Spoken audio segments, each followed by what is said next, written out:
ex officio member, composed of chairperson, 6 regular commissioner, and all regional directors of the PNP. It is composed of chairperson, 3 military officers, and the secretary of the DILG as ex officio. And it is composed of chairperson for. So the answer for this question is, sino po ba muna sinapol ko? So Sinapolcom or the National Police Commission, it is an attached agency kay DILG. Hindi siya directly under the DILG, but it is an attached agency. Kung saan ang trabaho po niya, meron po siyang administrative and operational supervision kanino? Kay PNP. Sino ang supervise nila? The PNP.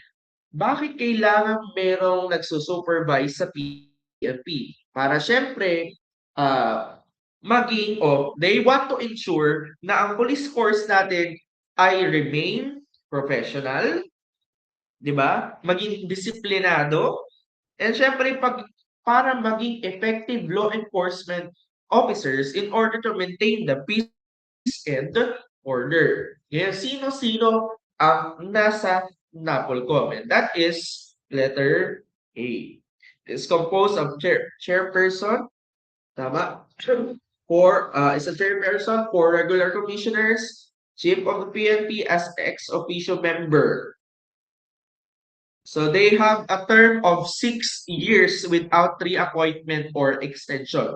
So kapag tapos na po sila as a chairperson or 4 regular commissioners, ay hindi na po sila magiging officers ulit doon. Diba? 6 years without reappointment or extension. Na kung saan, meron po dyan civilian, meron po dyan isang law enforcement sector, pwedeng active or kaya naman retired. Yung isa sa mga 4 regular members ay babae. That is composition of NAPOLCOM. Next. Which agency exercise administrative control and operational supervision over the Philippine National Police? So nabanggit natin kanina, sino po ang agency that exercise administrative control and operational supervision? That is the NAPOLCOM. So ano-ano po ba ang trabaho ng NAPOLCOM? So administrative control and operational supervision over the PNP.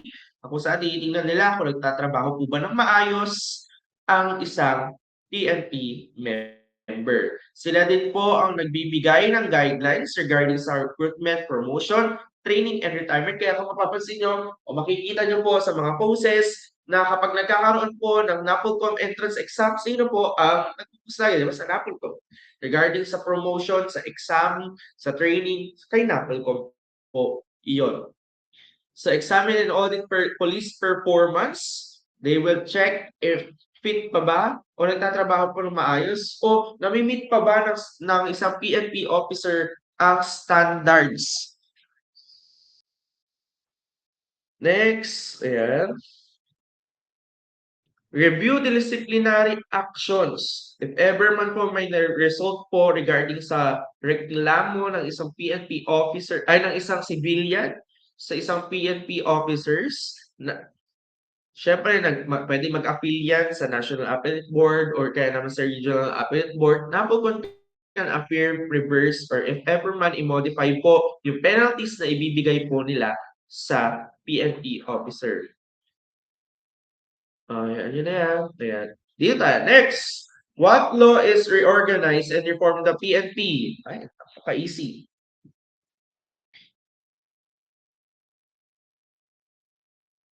Okay, the PNP Reform and Reorganization Act of the 1998 is walang iba kundi si RA 8551.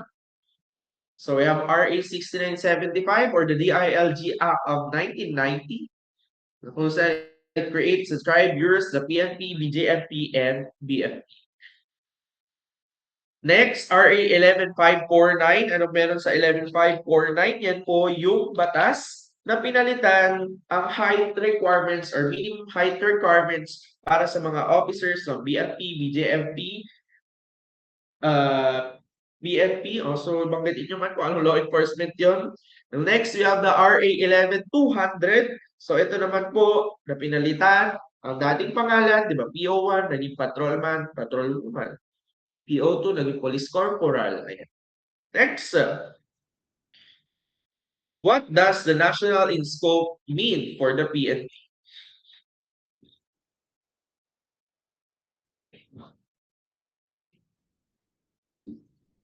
The PNP members are employees of local governments. The PNP members are employees of national government. The PNP members are governed by military rules, and the PNP members are not subject to national government regulations. Kung matatandaan niyo po yung Article 16, Section 6 of the 1987 Philippine Constitution states that, ano ang sabi doon? Sa Article 16, Section 6, that the government shall establish and maintain one police force which shall be national in scope and civilian in character. So national in scope because PNP is under our national government. Ano naman po yung isa? Civilian in character. Civilian in character because they are not members of the military. So they are still civilians. They are not under the rules of military. Ano pang other explanation sa national in scope? Hindi tayo kagaya ng Amerika na kapag ikaw ay pulis sa New Jersey, ay hindi ka na pulis sa Pennsylvania. Yan. Kasi may kanya-kanya silang tawag ng pulis. Tayo, national in scope, kapag pulis ka sa Luzon, kahit pumunta ka sa Visayas in Mindanao, you are still police officers. Dito man ako. Next, who is the first in command in the Philippine National Police?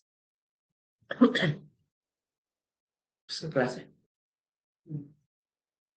Solo all. Sana all. Who is the first in command of the Philippine National Police? Siyempre, that is... Oh. Hindi, nasa na yun eh. That is the chief of the PNP. So ano po ang rank ng chief of PNP natin? It has a rank of Police General. Ngayon, sino naman po ang second in command? The second in command po natin is the Deputy Chief for Administration. Ang third in command naman po natin is the Deputy Chief for Operations. Kaya nga po, the Chief PNP of the Philippine National Police is assisted by two Deputy Chief Directors for Administration and Operations. And last, we have the Chief of Directorial Staff, the head of the Directorial Staff. Kung tatandaan nyo, yung sa intelligence, operations, logistics, may kanya-kanyang head yan. Bawat directorate na yan. At ang head po nila is Director of the Directorial Staff.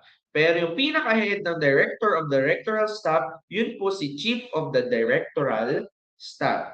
Kung may imagine nyo po, again, basta pag nasinusundan nyo po yung inyong notes sa POA, ayan, para hindi po kayo malito. Next, ano po ang ranggo ng tatlong yan? Lahat ng binanggit natin, administration, operations, and directorial staff has a rank of police, lieutenant, general. Next, what is the minimum age requirement for the PNP applicants to qualify in the PNP service?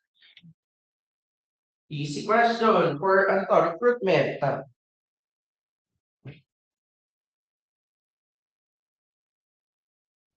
I think wala to sa notes, kaya lang. Baka kasi makalimutan. Okay, sabi. The answer is may A, wala B, C, D. Ano ba? B, C, D.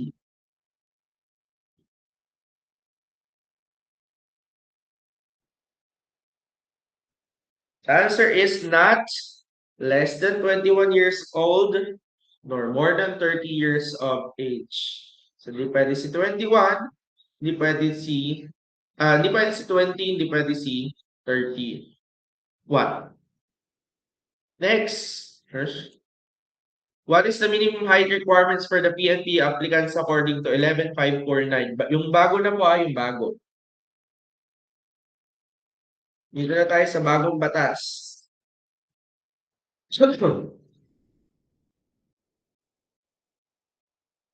May nalilito pa din. A, B, C, or D?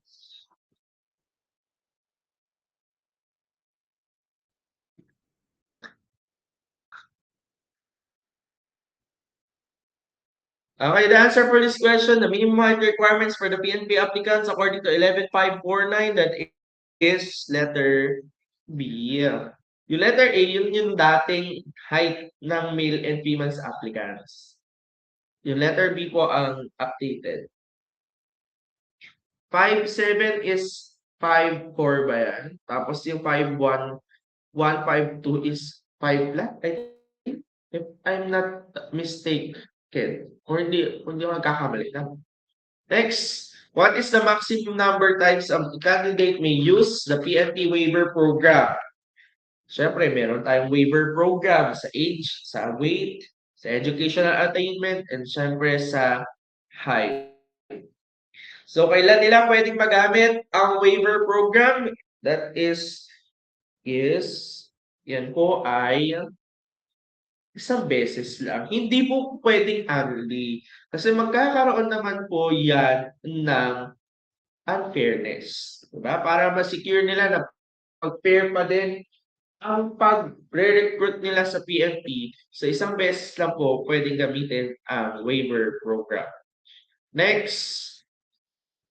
Meron tayong ano dito, meron tayong tinatawag na tawag dito, abbreviations. Diba? Para yes, the answer is we. So ano ang A? H ay height, we, W is weight, and E is educational attainment. So AWE stands for age, height, weight, educational attainment. That the answer is letter C. Next, who has the power to appoint police general o ang acting chief of the PNP? So, sino po ang pwedeng mag-appoint? That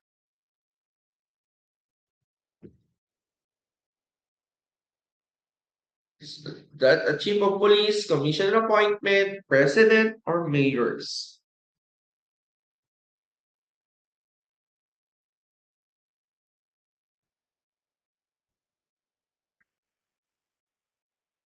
Okay, so sino pwede mag-appoint na police general natin at the highest rank in the PNP? That is the president.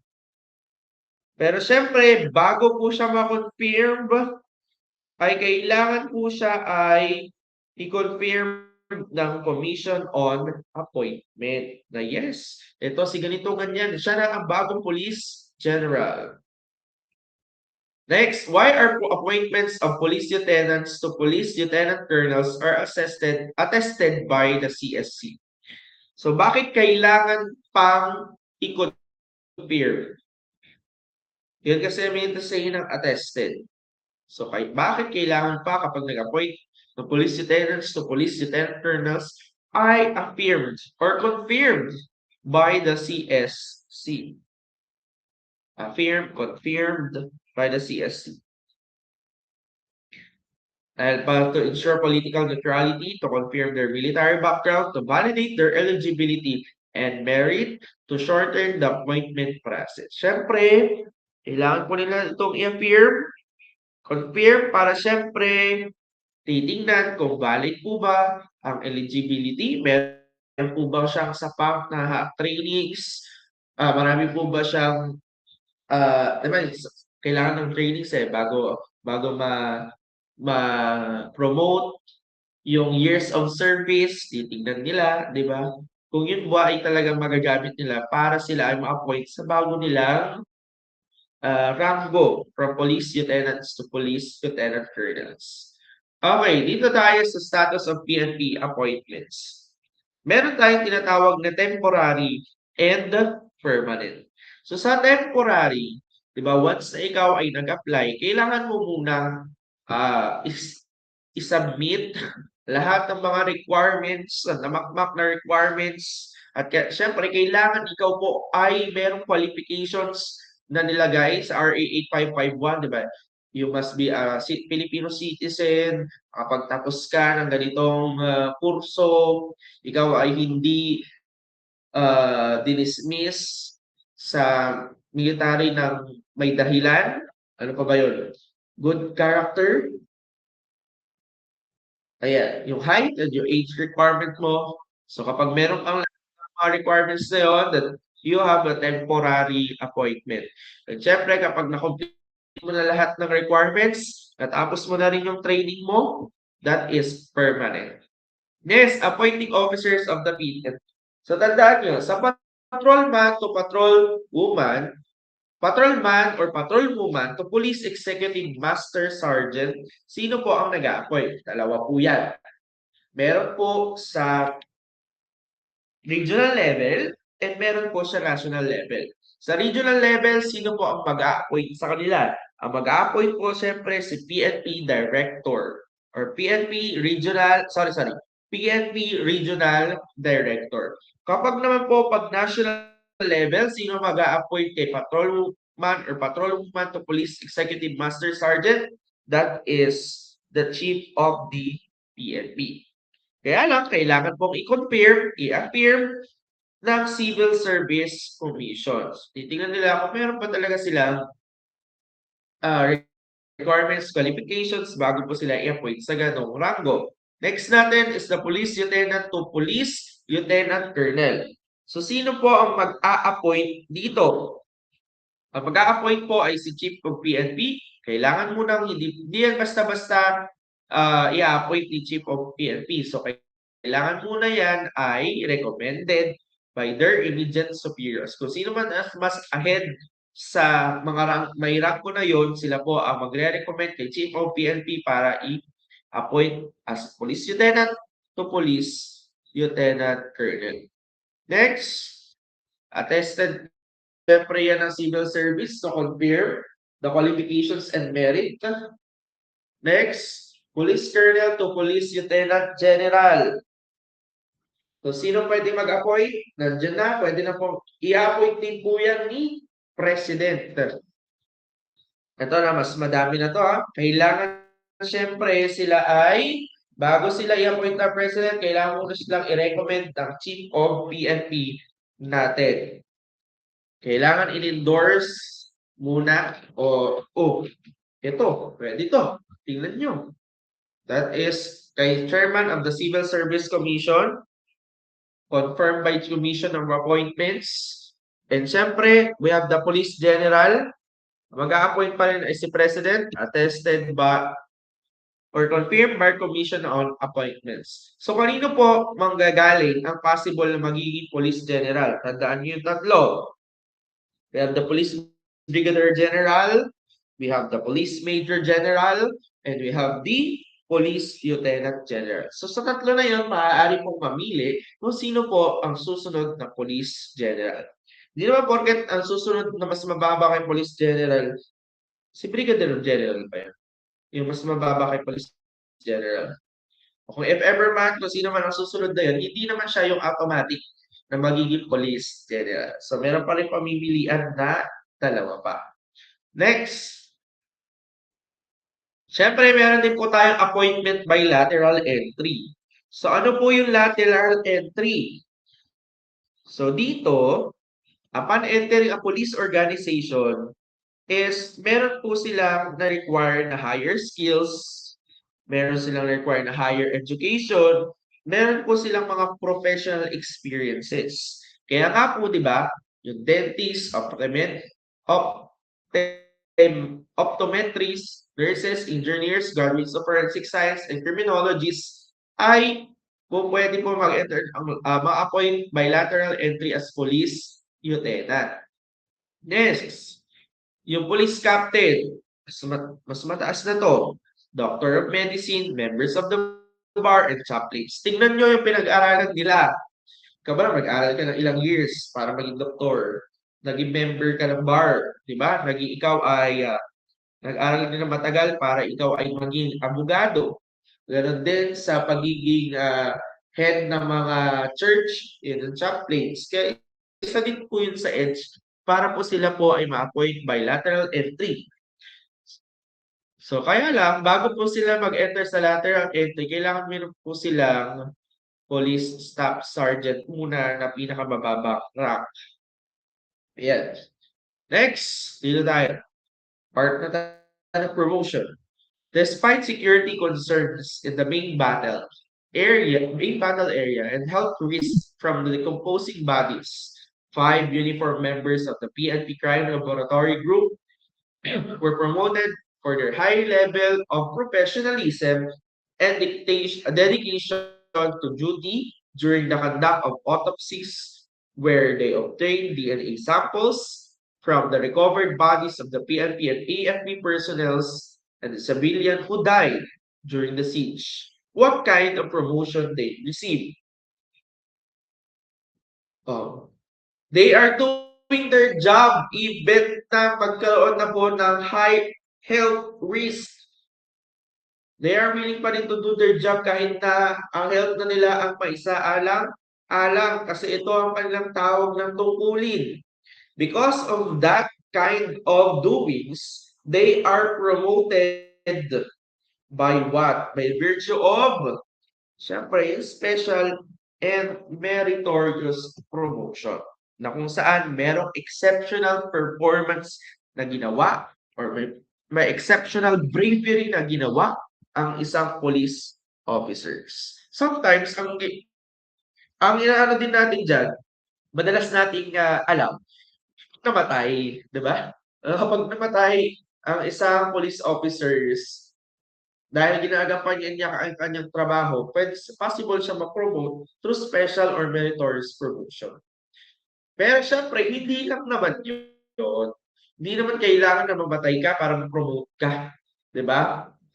Syempre, special or meritorious promotion, kasama pa rin dyan yung exceptional performance or bravery. Hindi kailangan na mamatay ka. Diba? Para mapakita mo na ginagampanan mo ng maayos ang trabaho mo. May ibang pa namang way para ikaw ay ma-promote through special or meritorious promotion. Kagaya nga nito nasa situation or scenario. Next, we have the regular promotion. Ikaw ay mapopromote kapag na-meet mo na yung lahat ng mga requirements. Diba? Yung educational attainment, yung completion ng mga appropriate trainings mo, depende sa iyong rango.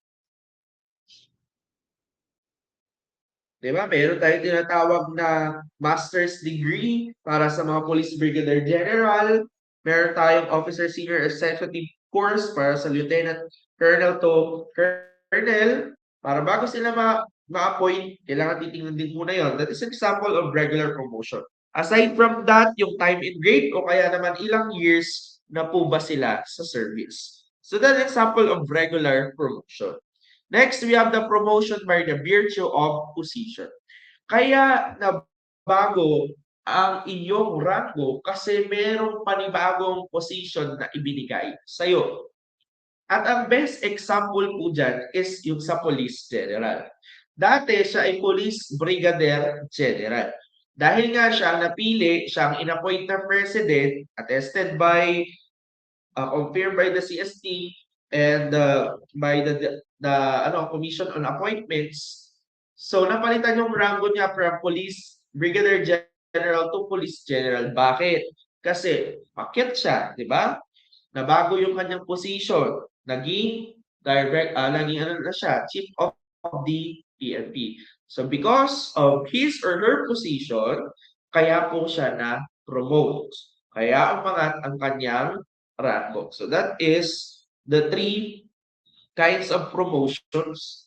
Next, the police officer received promotion to the next level of rank following their successful completion of the National Police Commission Promotional Examination.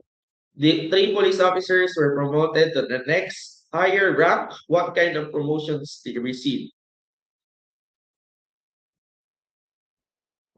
So, nagbuhis po ba ng buhay? Ginawa po ba ang kanyang trabaho ng maayos, ng merong honesty?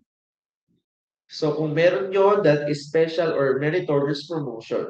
But regarding this, they are completing the National Commission Promotion Examination. Therefore, that is a part of regular promotion.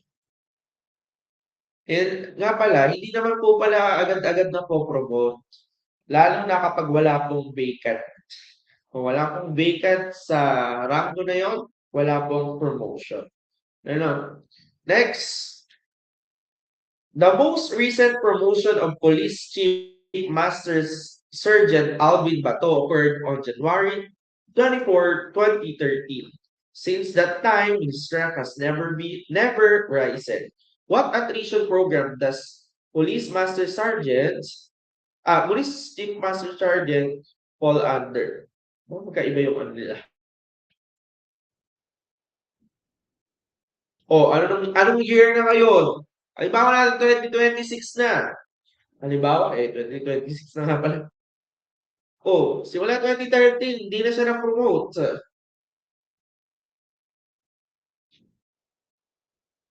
That is, attrition by non-promotion. Pwede siya alisin sa serbisyo dahil siya po ay hindi na-promote. Ano pa nga ulit ang ibig sabihin po natin ng attrition?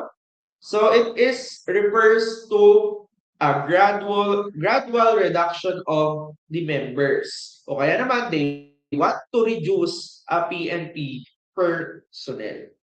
So attrition by relief. Ano ang sabi natin sa attrition by relief?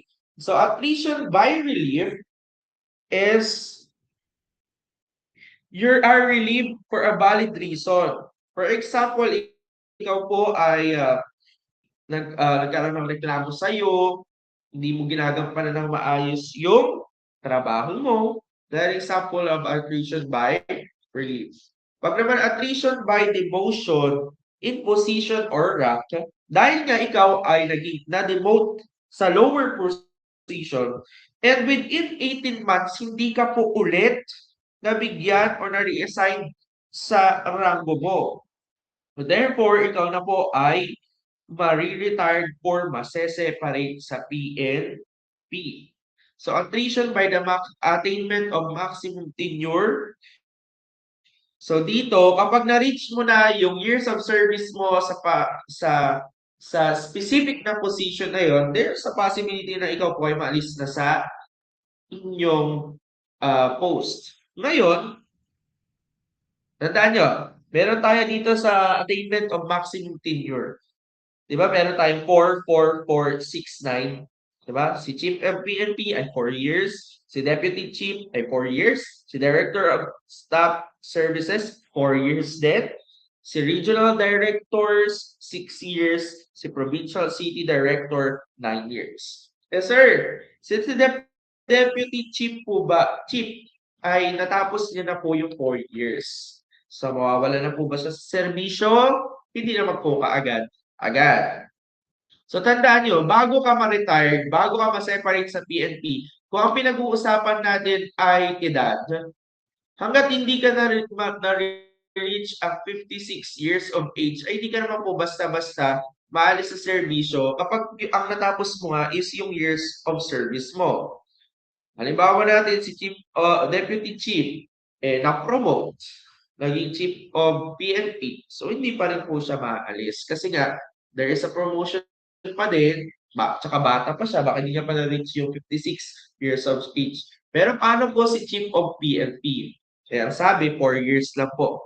And yes, he or she will remove to the post kapag na-reach niya na yung 4 years. Kasi, yun na yung pinakamataas na rango or yun ang pinakamataas na rango and position. So, wala nang mas itataas pa. Kaya nga, mapapansin nyo sila, former Police General or Chief of PNP Batole de la Rosa. So after ng kanyang years of service as Police General or Chief of PNP is na-relieve niya na sa kanyang position or naalis na siya sa serbisyo at ngayon naging senator. Kaya lang nawawala. Next! Bakit tumatawa? Ito totoo naman Mawawala ba si Bato? Tinatakas ni Robin. Okay, dito na tayo. A PNP uniform employee who's been terminated for a good reason and has not been assigned a new task within blank of termination is subjected to retirement or separation. 18 months? Anong type kaya to ng attrition?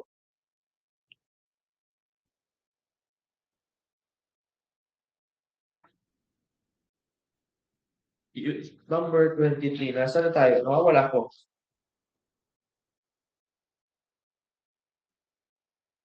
Ay, naiba pala yung number. Hindi ko pala na-edit ng maayos. Sorry po, guys. Bumalik pala tayo sa number 23. Kaya pala ako nalito. Wait lang. Ayun. PNP uniform employee was be terminated for good reason has not been assigned for a new task within how many years? This one is an example po of attrition by relief. So an attrition of by relief is kailangan